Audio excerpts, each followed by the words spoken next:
हरे कृष्ण. परमपूज्य श्री राधानाथ स्वामी महाराज यांचे प्रवचन. भगवद्धामात परत जाण्यासाठी काय हवे? वृत्रासुराची दिव्य गुणवैशिष्ट्ये. श्रीमद्भागवतम स्कंद 6 11 अध्याय 19 श्लोक. Reading from Canto 6 of Srimad Bhagavatam, Chapter 11, entitled The Transcendental Qualities of Vritrasura, Text 19. Shri Chaitanya Mahaprabhu Shri Chaitanya महाप्रभूंनी संपूर्ण जगाला श्रीमद्भागवतमचे सार म्हणजे शुद्ध भक्तिमय सेवा आहे हा उपदेश श्रील रूप गोस्वामींना दिलेल्या शिकवणींद्वारे केला आहे. श्रील रूप गोस्वामींना त्यांनी उपदेश केला की त्यांनी श्री चैतन्य महाप्रभूंद्वारे ऐकलेले शब्द विचार घ्यावेत. वैदिक शास्त्रांतून संदर्भ घेऊन अधिक सरस बनवावेत आणि त्या शब्दांद्वारे येणाऱ्या अनुभूती घ्याव्यात आणि पुस्तके लिहावी जे पुढे येणाऱ्या सर्व काळासाठी गौडीय संप्रदायासाठीची पायाभरणी असते. श्रील रूप गोस्वामी भक्तिरसामृत सिंधूचे उद्दिष्ट स्थापन करत आहेत. याचा अर्थ श्रीकृष्ण सर्व वेदांचा अत्यावश्यक उपदेश स्थापन करत आहेत. अन्याभिलाषिता शून्यम ज्ञानकर्माण्यनावृतम अनुकूल्येन कृष्णानुशीलनम भक्त उत्तमा.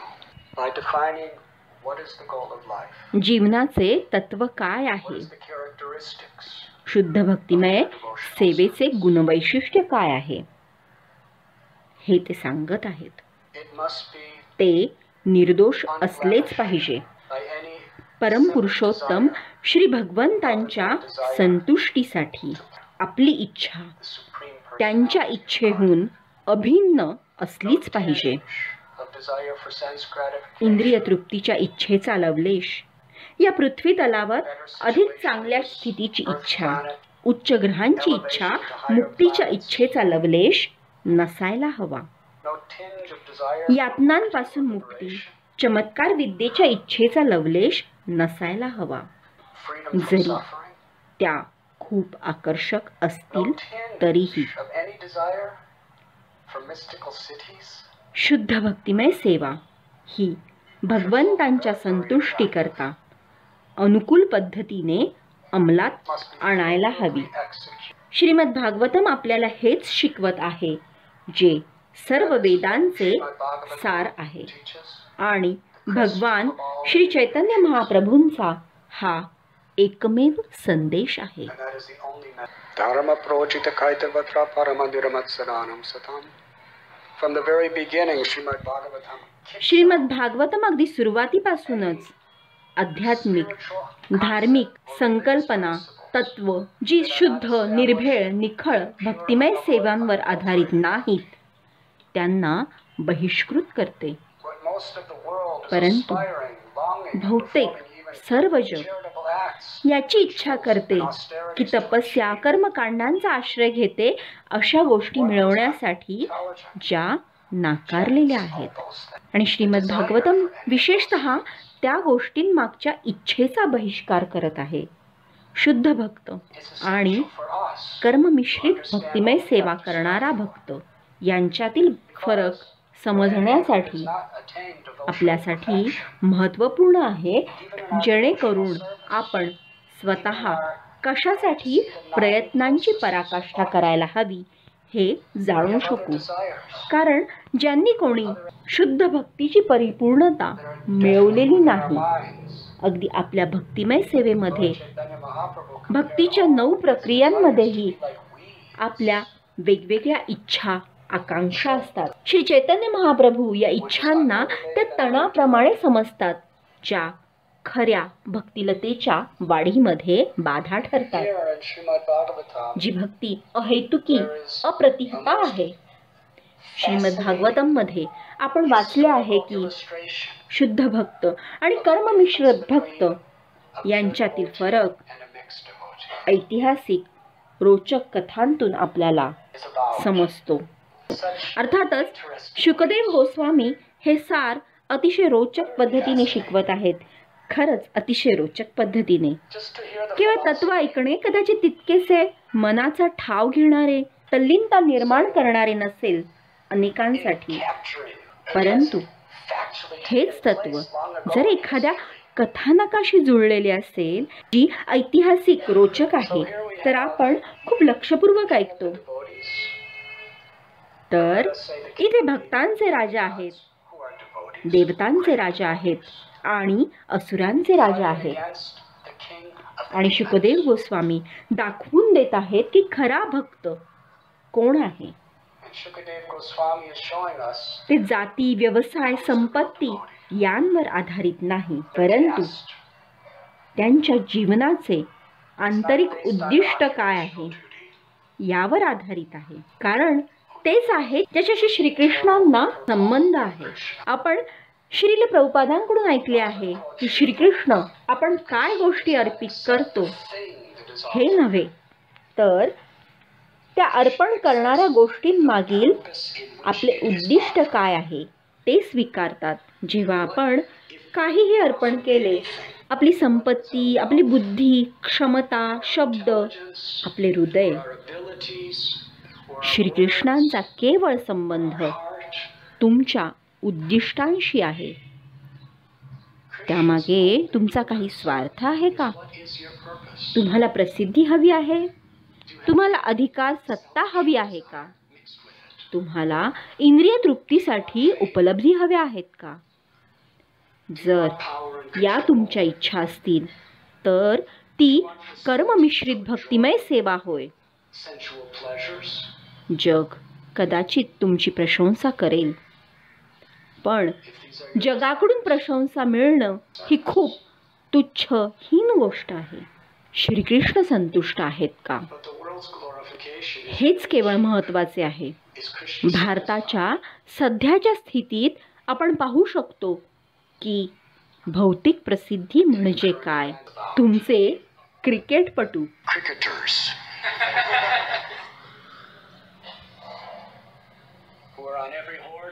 किती लोक श्रीमद भागवतम श्रवण करण्यासाठी येतात आणि किती लोक क्रिकेटची मॅच पाहतात. स्टेडियम्स भरलेली असतात, अनेक जण टीव्ही समोर बसलेले असतात. ते नायक असतात, महाजन असतात, ते प्रसिद्ध आहेत, पण त्या प्रसिद्धीचा काय उपयोग जेव्हा ते हरतात? तेव्हा लोक त्यांच्या प्रतिकृती नाठाडतात, जाळतात. या भौतिक जगामध्ये प्रसिद्धी ही त्या कमलदलावरील पाण्याच्या थेंबाप्रमाणे आहे, जे पाणी थांबत नाही. मग आपण त्याची काळजी का करायची? आपण कितीही महान असलो, आपली प्रसिद्धी ही क्षणामध्ये अवमानात परिवर्तित होऊ शकते. आणि आपणास ज्ञात हवे की प्रसिद्धी की द्वेषी लोकही आले. हा भौतिक जगाचा स्वभाव आहे. आपण एखाद्या गोष्टीमध्ये निपुण असू, त्यामुळे लोकांमध्ये द्वेष भावना होते. ते हे सर्व नष्ट करू इच्छितात. तुमच्याकडील ज्या काही पात्रता आहेत, राजकारण हे असे असते जे संपूर्ण जगभरात प्रत्येक ठिकाणी आहे. म्हणून भक्तांना त्याची पर्वा नसते. त्यांना केवळ तेथून बाहेर पडायचे असते. कारण भौतिक संचय हा एखाद्या ओझ्याप्रमाणे आहे. श्रीमद भागवतम वर्णन करते की जर तुम्ही बुडत आहात आणि तुमचे मुकुट जेवढे जड तेवढे तुम्ही अधिक बुडत जाणार. मग तुमच्या त्या मुकुटाचा काय उपयोग? आणि लोक असे वजनदार मुकुट मिळवण्यासाठी धडपडत असतात. परंतु बुद्धिमान लोक जाणतात की माझ्याकडील सर्व उपलब्धींचा उपयोग मी जर श्रीकृष्णांसाठी केला तर मी मोकळा राहीन. मी स्वतःकडे ते ठेवल्यास ते बंधन निर्माण करेल आणि श्रीकृष्णांना प्रदान केल्यास आपण मोकळे राहू. परंतु हे दातृत्व अहैतुकी असायला हवे. आपण जेव्हा काही देतो त्या बदल्यात आपल्याला काहीतरी दुसरे हवे असते. मग तुम्ही मुक्त होऊ शकत नाही. हे श्रीमद भागवतम अगदी ठामपणे आपल्याला शिकवत आहे. या विशिष्ट घटनेतील वृत्रासुराचे गुणविशेष जाणून घेऊयात. ते पूर्णतः एकटे होते. ते प्रत्येकाकडून बहिष्कृत व तिरस्कृत केले गेले होते. सर्वप्रथम भगवंतांच्या अनाकलनीय योजनेमुळे पार्वती देवींच्या शापाने त्यांना असुरांचा राजा बनावे लागले. म्हणजे सर्व देवी देवता त्यांचा जगातील सर्व गोष्टींमध्ये सर्वाधिक तिरस्कार करत होते. केवळ तिरस्कारच नव्हे तर त्यांच्या मृत्यूसाठी तीव्र इच्छा बाळगून होते. त्यासाठी ते यज्ञ करत होते. आता सांगा, तुमच्यापैकी कोणाला कसे वाटेल जेव्हा लाखो करोडो देवी देवता प्रार्थना यज्ञ करत आहेत तुमच्या मृत्यूसाठी? ही खूप गंभीर ऊर्जा आहे. आणि सर्व संत तपस्वी, अगदी सर्व संत तपस्वी, कदाचित काही मोजके परमहंस सोडल्यास, बहुतेक ते परमहंस काही अंतरावरून हे सर्व दृश्य बघतही असतील, परंतु सर्व संतजन हे देवतांच्या बाजूने होते. आणि आपण इथे वाचतो की ते सर्व प्रार्थना व यज्ञ करत होते वृत्रासुराला मृत्यू यावा म्हणून. देवतागण, ऋषी कोणीही त्यांना भक्त म्हणून जाणू शकले नव्हते. ते त्यांना धोकादायक असुर म्हणूनच पाहत होते. तर त्यांच्याजवळ केवळ असुरगणच होते, अन्य कोणीही नाही. आणि जेव्हा त्यांचे युद्ध होत होते ते असुर ते दांभिक अहंकारी योद्धे होते, जे शस्त्रास्त्रांचा मारा करत होते आणि विचार करत होते की ते विजयी होतील, कारण ते स्वतः शक्तिशाली होते. त्यांच्याकडे अस्त्रे होती आणि त्यांचे प्रमुख म्हणजे वृत्रासुर होते. म्हणून खूप उत्साहाने त्यांनी हल्ला केला आणि देवी देवतांवर अगणित विविध प्रकारच्या शस्त्रास्त्रांचा मारा केला. जणू सर्व देवतागण त्या भयंकर प्राणघातक शस्त्रांच्या ढगांनी झाकाळले गेले होते आणि ते असुरगण शस्त्रांचा मारा अविरतपणे करतच होते. परंतु काय झाले, देवतांनी ती सर्व शस्त्रे दूर केली, तरीही तेथेच उभे होते असुरांवर हल्ला करण्यासाठी. आणि खरं तर त्यांनी असुरांवर शस्त्रास्त्रे सोडण्यास प्रारंभ देखील केला नाही. परंतु जेव्हा असुरांनी पाहिले की त्यांनी केलेल्या शस्त्रास्त्रांच्या माऱ्यामुळे देवी देवतांचे काहीही झाले नाही, तेव्हा त्यांच्या दांभिक अहंकारामुळे ते भयभीत झाले व तेथून पळ काढू लागले. जरी देवतागण त्यांना काहीही करत नव्हते, तरीही असुरांची समजूत झाली की आपण देवतांचे काही बिघडवू शकलो नाही तर ते आपल्याला विनाश करतील. आणि जेव्हा ते पळ काढू लागले तेव्हा वृत्रासुर त्यांचा पाठलाग करू लागले. तुम्ही काय करत आहात? का तुम्ही या भौतिक शरीराशी चिंता करत आहात? तुम्हाला कल्पना नाही का की हे शरीर नाशवंत आहे? जर तुम्ही उदात्तपणे मृत्यू पावलात तर ते सर्वाधिक सुदैव आहे. जर तुमचा मृत्यू अप्रशस्तीपणे झाला तर तुमचे जीवन व्यर्थ आहे. ते म्हणू लागले, परत फिरा, तुम्ही कशाला घाबरता? योग्य गोष्ट करा. तुम्ही राक्षस आहात, तुम्ही लढा. आणि 2 प्रकारचे गौरवशाली मृत्यू आहेत. जेव्हा कोणी जीवनभर तपस्या करून भगवंतांच्या चरण कमळांवर दृष्टी ठेवून मृत्युमुखी होतो, तो एक उदात्त मृत्यू आहे. आणि दुसरा प्रकार जो असुरांसाठी आहे, जे विष्णूंचा द्वेष करतात.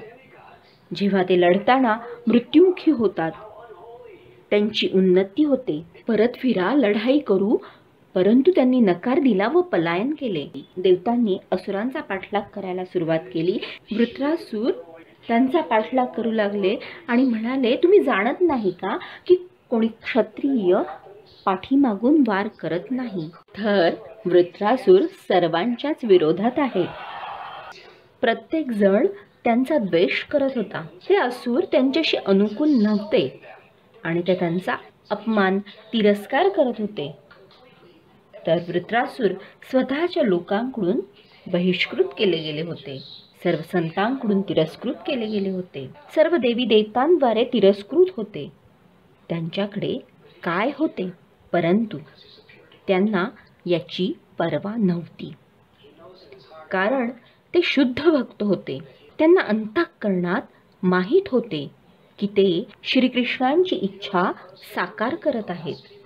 तर इथे असे व्यक्ती आहेत जे संपूर्ण जगच नव्हे तर संपूर्ण विश्वाद्वारे तिरस्कृत आहेत, परंतु ते करण्याची त्यांची इच्छा होती.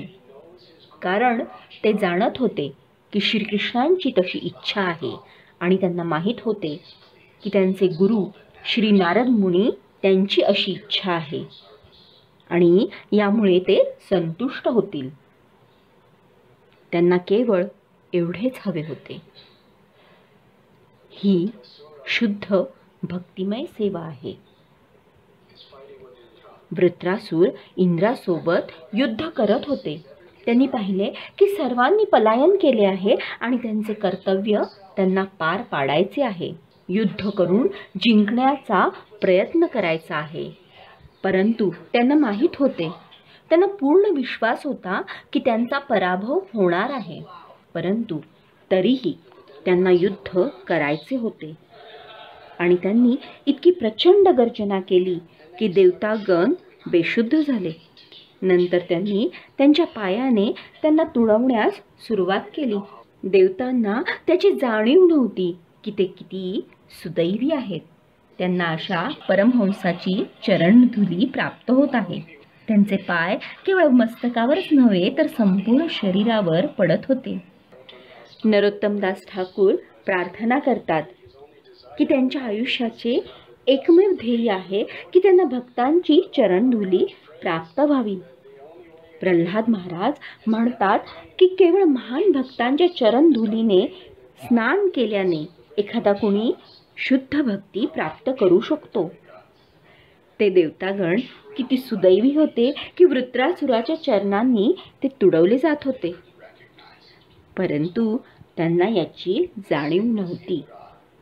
ते हे ओळखू शकले नाहीत आणि इंद्राला पाहून वृत्रासुरांना जाणवले की त्यांना प्रतिकार करणे गरजेचे आहे आणि इंद्राकडे वज्र आहे. त्यांचा पराजय कसा शक्य आहे? तर इंद्राने प्रथम त्यांची गदा वृत्रासुराकडे फेकली. वृत्रासुराने त्यांच्या डाव्या हातात ती पकडली आणि परत माघारी फेकली.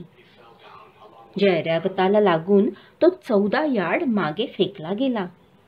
ऐरावताचे तोंड फाटले. तो रक्तबंबाळ होऊन खाली इंद्रासह पडला. इंद्र हे असे योगी होते की त्यांनी योगशक्तीद्वारे ऐरावताला अमृतपान करून परत पूर्वीसारखे केले. परंतु इंद्रदेवांचे धैर्य खचले. त्यांना वाटले की माझी गदा जी एवढी शक्तिशाली आहे ती वृत्रासुराचे काही बिघडवू शकली नाही, तर माझे काही खरे नाही. आणि ते दुःखी झाले. वृत्रासुरांनी त्यांना उपदेश करण्यास सुरुवात केली. ते म्हणाले की तुम्ही किती पाषाण हृदय आहात. तुम्ही एका ब्राह्मणाची, स्वतःच्या गुरूंची आणि माझ्या भावाची, विश्वरूपाची हत्या केली. तुमच्याकडे आता जे काही आहे ते विश्वरूपमुळे आहे. त्याने तुमच्यासाठी कितीतरी यज्ञ केले, त्याग केले आणि तुमच्यातील भयामुळे तुम्ही त्याला मारून टाकलेत. तो माझा भाऊ होता, तुमचा गुरु होता. वृत्रासुर म्हणाले, तुम्ही तुमच्या हातातील वज्र पाहू शकत नाही का? ते दधीची ऋषींच्या अस्थींपासून बनवले आहेत. त्यांनी त्यांचे आयुष्य त्यासाठी दिले आहे. श्री विष्णूंच्या मार्गदर्शनानुसार ते बनवले गेले आहे. त्यामुळे माझा मृत्यू होणार आहे. श्री विष्णूंची इच्छा आहे. त्या वज्राने माझा मृत्यू अटळ आहे. हा शुद्ध भक्त आणि कर्ममिश्र भक्त यांतील फरक आहे. वृत्रासुरांना श्री विष्णूंप्रती संपूर्ण विश्वास होता, तर इंद्रदेवांना नव्हता. कोणा व्यक्तीस वाटते की ते स्वतः त्यांच्या कर्मांचे कर्ता आहेत. त्यांना भगवंतांप्रती विश्वास नसतो. जेवढ्या प्रमाणात आपणास वाटते की मी कर्ता आहे, तेवढ्या प्रमाणात आपणास स्वतःच्या कार्याबद्दल श्रेय घेण्याची इच्छा होते. त्यामुळे भगवंतांमध्ये पूर्ण विश्वास ठेवू शकत नाही, कारण ते विरोधाभासी आहे.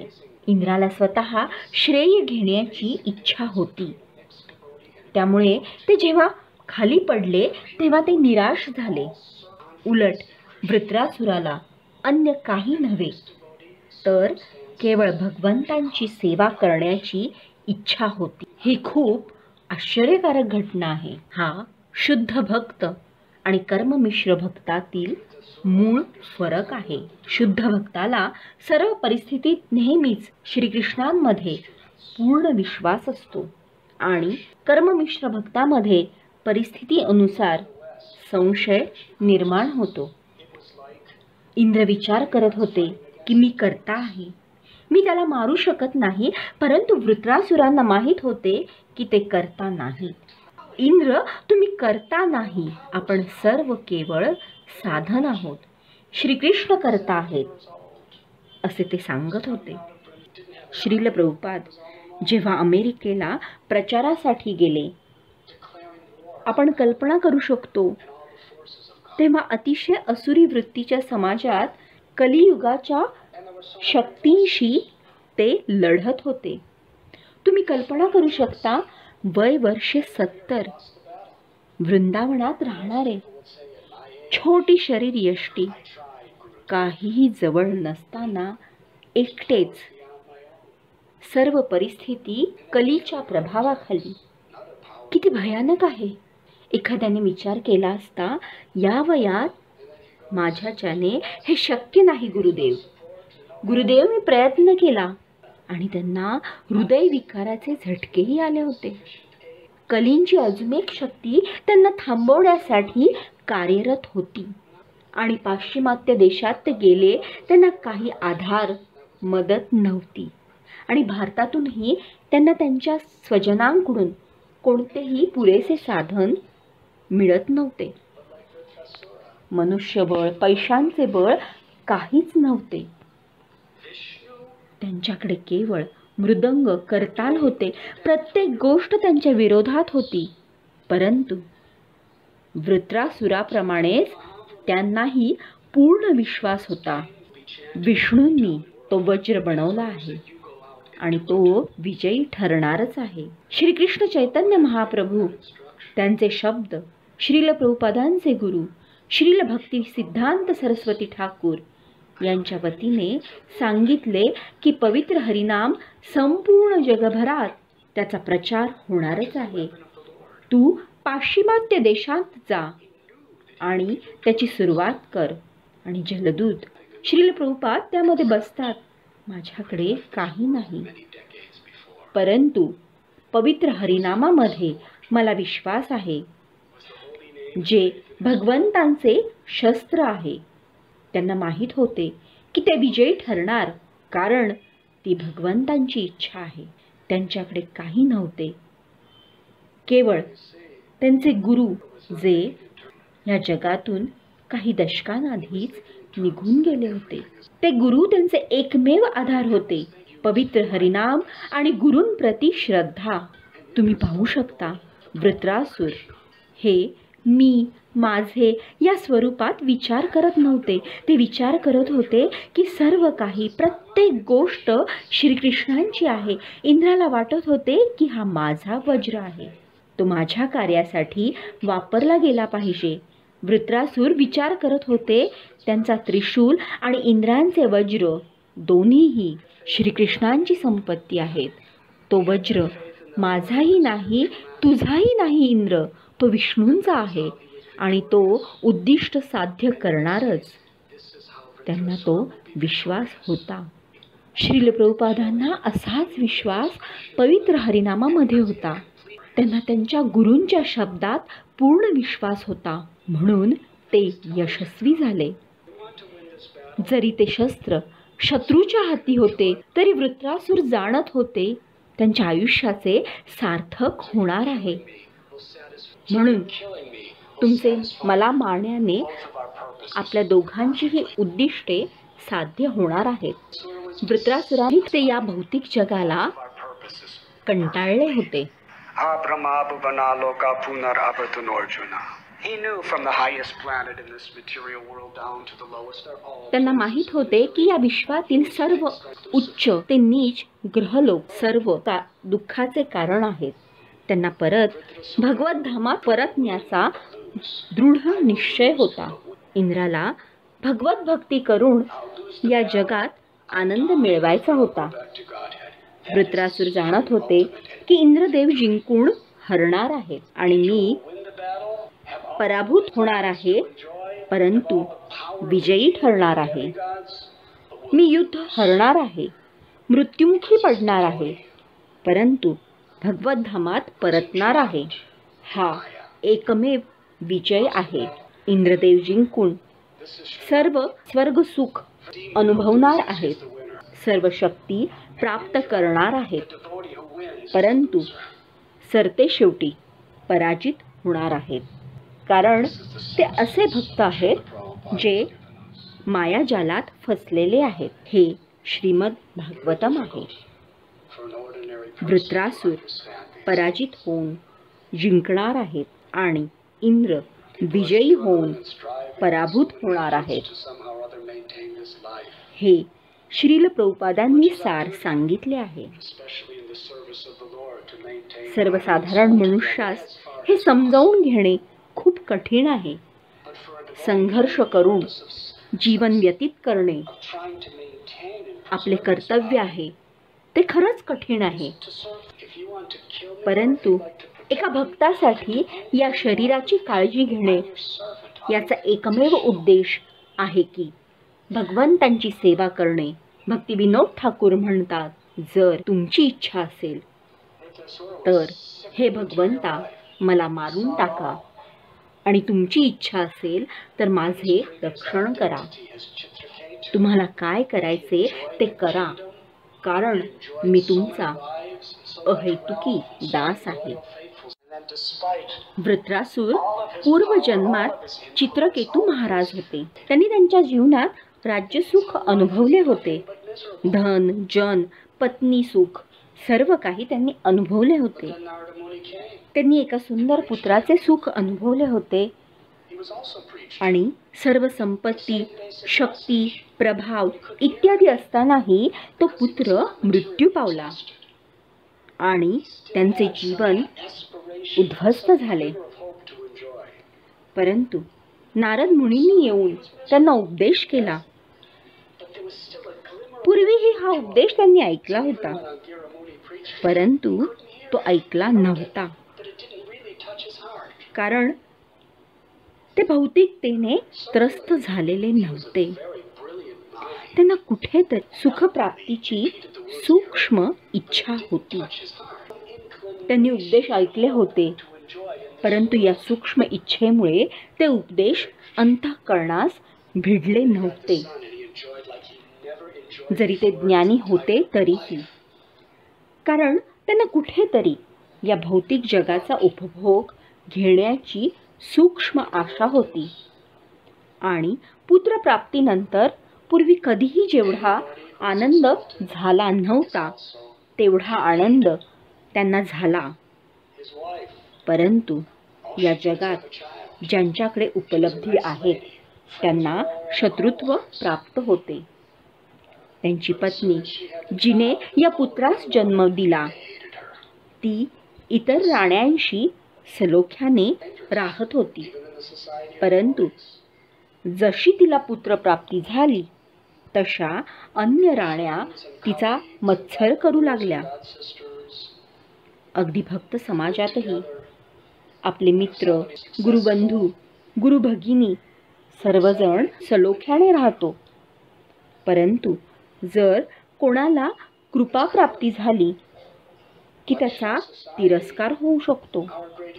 हे कली आहे. वैष्णव दुसऱ्याला अधिक कृपा मिळालेली पाहून आनंदी व्हायला हवे. दुसरा भक्त आपल्यापेक्षा प्रगत पाहून आपण आनंदी व्हायला हवे. आपण इतरांचा आपल्यापेक्षा अधिक श्रेष्ठ पाहण्याची इच्छा करायला हवी आणि आपण त्यांची सेवा करण्याची इच्छा बाळगायला हवी. मला सेवा करायची आहे. अन्य सर्वजण श्रेष्ठ प्रगत हवेत, त्यांचा गुणगौरव होऊ देत. मला केवळ त्यांची सेवा करायची आहे. हे वैष्णव होय. जेवढ्या प्रमाणात आपण स्वतःसाठी त्याची इच्छा बाळगतो, आपण मायेच्या प्रभावाखाली आहोत. परंतु ही वृत्ती असते.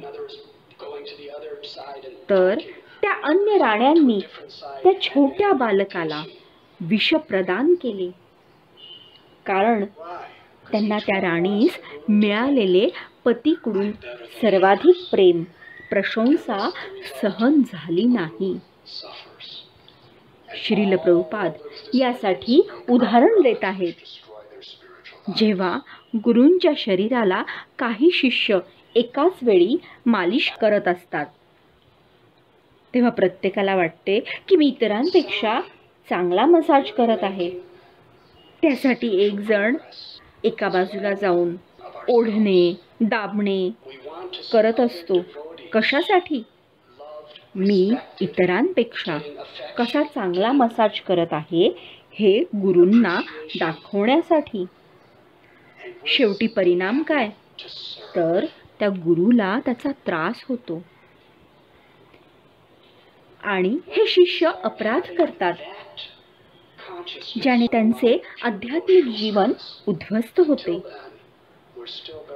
आध्यात्मिक प्रगतीचे खरे चिन्ह हे आहे, जेव्हा आपण इतरांना आपल्यापेक्षा श्रेष्ठ पाहू इच्छितो, जेव्हा इतरांना प्रेम प्रशंसा कृपा मिळते हे पाहून आपण आनंदी होतो आणि त्यांची सेवा करण्यात आपण आनंदी होतो.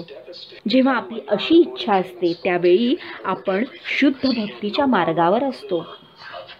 तोपर्यंत आपण कर्ममिश्र भक्त या स्तरावर असतो. आपल्याला त्यासाठी प्रार्थना करायला हवी आणि प्रयत्नांची पराकाष्ठा करायला हवी आणि आपल्याला आपल्या हृदयातून येणारे अन्य इच्छांचे तण उपटून टाकायला हवे. आणि चित्रकेतू पुत्राच्या मृत्यूने उद्ध्वस्त झाले, तेव्हा नारद मुनी तिथे आले आणि उपदेश केला.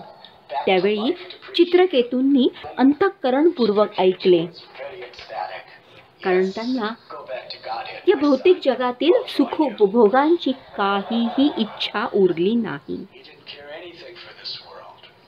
आणि नारद मुनींनी त्यांच्या पुत्रास पुन्हा जीवित करून चित्रकेतू महाराजांना त्यांच्याद्वारे उपदेश केला. जेव्हा तो पुत्र पुन्हा मृत झाला तेव्हा चित्रकेतू महाराज उल्हसित झाले. भगवत धामात परत जा. हो, भगवत धामात परत जा. मी मागून येतो. त्यांना या जगाशी घेणे देणे नव्हते. त्यांना केवळ श्रीकृष्ण हवे होते. ते पूर्ण शरणागत झाले. त्यांनी संपूर्ण श्रेय नारद मुनींना दिले, स्वतःकडे काही घेतले नाही. आणि जेव्हा त्यांना पार्वती देवींद्वारे शाप मिळाला, त्यांनी तो स्वीकारला. होय माताजी, मी राक्षस होऊन नरकात जाणे मला मान्य आहे. खूप खूप धन्यवाद. तो पार्वती देवींचा शाप होता. असे नाही की ते राक्षस होऊ शकत होते. नाही, ते राक्षस होणारच. त्यांचे शरीर अक्राळ विक्राळ होते आणि यावेळी त्यांचा प्रत्येकाकडून बहिष्कार झाला होता. परंतु त्यांना विश्वास होता, इंद्राच्या वज्राने आपला मृत्यू सुनिश्चित आहे, कारण ते श्री विष्णूंच्या आदेशानुसार निर्देशानुसार बनवलेले आहे. म्हणून ते विजयी होणारच. त्यांना त्यांचे कर्तव्य बजावायचे होते, परंतु त्यांना ज्ञात होते ते मृत्यू पावणार आहेत, पराजयी होणार आहेत आणि त्या क्षणाची ते आतुरतेने वाट पाहत होते. अगदी भीष्मदेवांप्रमाणेच त्यांनी सुद्धा लढाई केली आणि मृत्यूसाठी प्रार्थना केली. वृत्रासुराचे ते कर्तव्यच होते आणि शेवटपर्यंत ते लढले. आपण पाहू शकतो त्यांनी इंद्रदेवांचा धिक्कार केला, त्यांना उपदेश केला आणि त्यांच्यामध्ये श्री विष्णूंप्रती विश्वास जागृत केला. हे संघाचे सामर्थ्य आहे.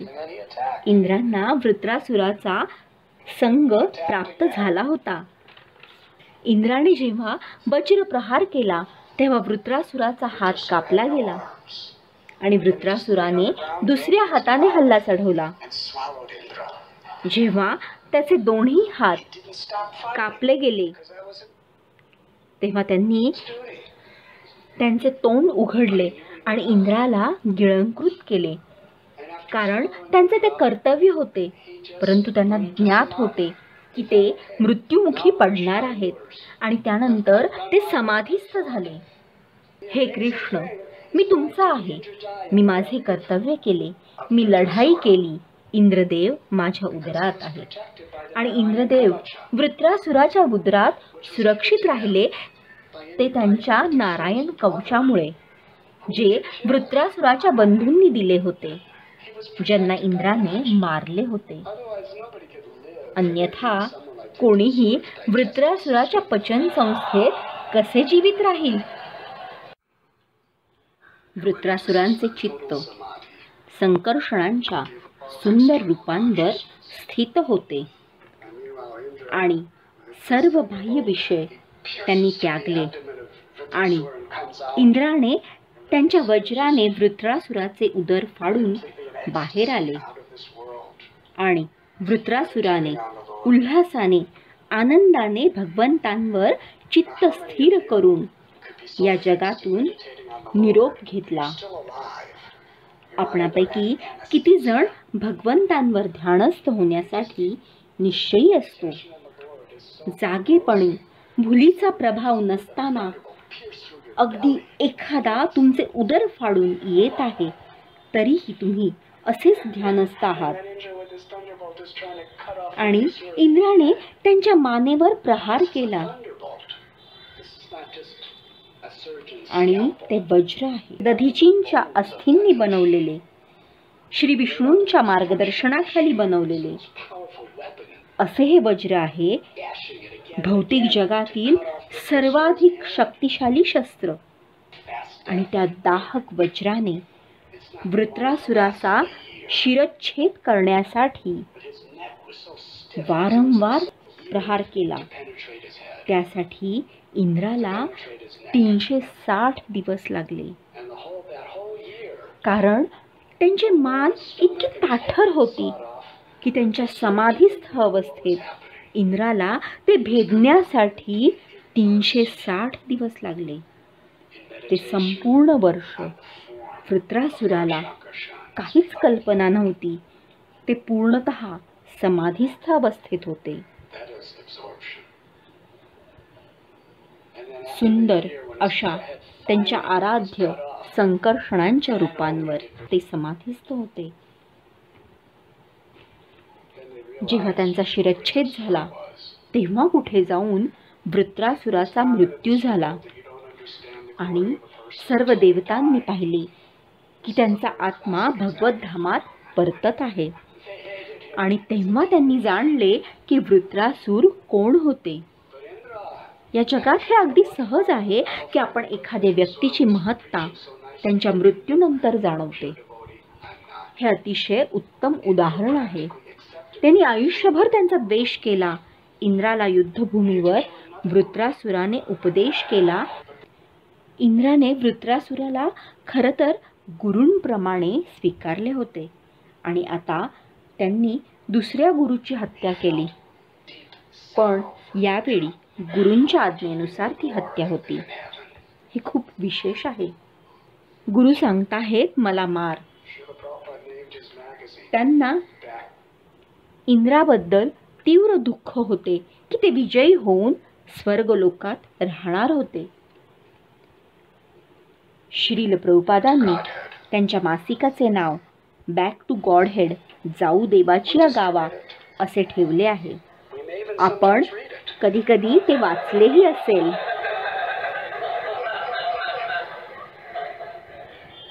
ते सुरुवातीलाच लिहिलेले असते. बॅक टू गॉड हेड, जाऊ देवाची गावा. याचा किती खोलवर अर्थ आहे, जो आपण या लीलेमध्ये विशेषतः आपण आज वाचला आहे. भगवत धामात परत जाणे म्हणजे काय. खूप खूप धन्यवाद.